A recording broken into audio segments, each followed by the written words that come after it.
Now, Snippets is a real neat functionality built into Visual Studio. It's been there for the last few versions. And a snippet, you'll also hear it called a code snippet, is a block of reusable code that you can drop anywhere you need it in your code whenever you need it. Now, the snippets can be very simple, talking about things like try-finally blocks, if-else blocks. There's nothing more irritating than getting the syntax on these things wrong because you work in multiple languages and you kind of go brain dead and you're coding in some other language in the middle of your C# stuff. You know what I'm talking about there if you ever worked in multiple languages. Your snippets can also be more complex. For example, you can build a snippet to insert an entire class template or method templates, whatever you would like. And the real magic of these things will appear when I demo them in just a moment. But I want you to understand Visual Studio is providing two types of snippets for you right out of the box. There's the standard insertion snippet. It's what you use most of the time. And this is just a little snippet of code that's going to be added at a specified insertion point. And the way you specify it is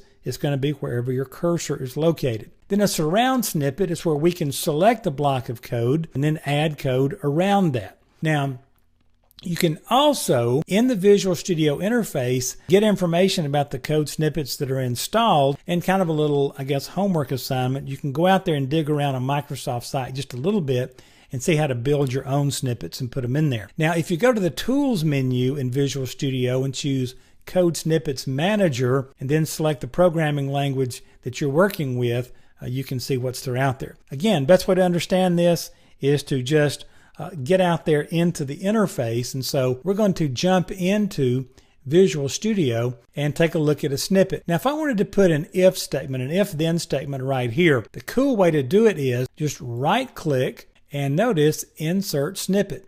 And notice, I kind of went a little quick for you. I'll go back. And what I want to insert, I want to insert a Visual C# snippet. And so I'm going to come down here to if, double-click, and notice there is my snippet that it put in for me. So I've got the syntax laid out on an if statement. Now, let me take this thing out. I'm just going to delete it out and show you another really cool shortcut. If I know the name of the snippet I should say, I'll just type if and then tab twice. And notice it put it in. Okay? Let me take that out. What about a do loop? Type do, 2 tabs, there it is. So now all I have to do is go back and fill in the things that I want. Now, what snippets are out there? And what can I do with these? Well, if I go to Tools and go to Code Snippets Manager, you're going to notice that for the language Visual C#, here are some of them, okay? And I can see the ones that are out there. And for example, on my if,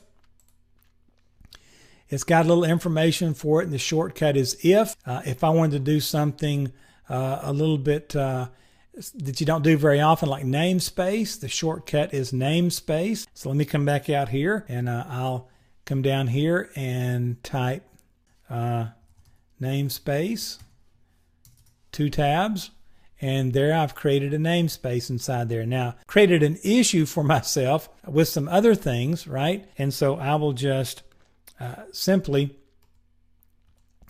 Control Z and back that out. All right. Now there's another thing I can do.